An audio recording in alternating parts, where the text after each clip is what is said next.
sao bị chay có giáp ở rương sập hòn căn tay giáp tay tịt cho Amrin bù thong ai si đại cái là co sản xuất Americ ni ban đại rating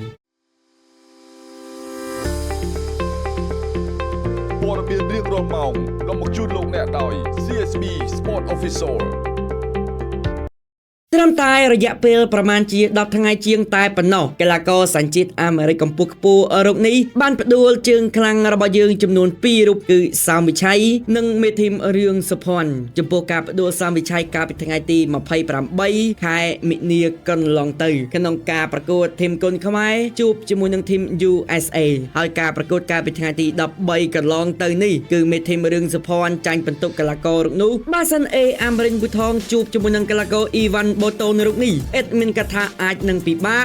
ស៊ីកីឡាករអាមេរិករូបនេះព្រោះតែគេខ្ពស់គេវែងជាងបងប្អូនយើងបាទជួបជាមួយនឹងបាមេធីមរឿងសុភ័ណ្ឌវាយឡើងកាបែកគូទៅហើយបើគឺមេធីមទប់មិនជាប់នោះទេអញ្ចឹងទាំងអមមកជួបជាមួយនឹងអាមេរិកទៀតចុះបើសិនជាអាមេរិកចាញ់ទៀតបងប្អូនយើងគិតយ៉ាងណាគិតយ៉ាងណីដែរគណៈលោកគ្រូប៊ូថងក៏ចង់ឲ្យអាមេរិកប៊ូថងសងសឹកជំនួសបាទសងសឹកជំនួសកីឡាករគុនខ្មែររបស់យើងពីររូបដែរគឺសាមវិឆ័យនិងរឿងសុភ័ណ្ឌចុះប្រិមត្តយើងយល់ស្របដែរទេប្រសិនបើជួបជាមួយនឹងអាមេរិកប៊ូថងគឺកីឡាករអ៊ីវ៉ាន់បូតុនកីឡាករសញ្ជាតិអាមេរិករូបនេះកុំភ្លេច comment នៅខាងក្រោមសូមអរគុណ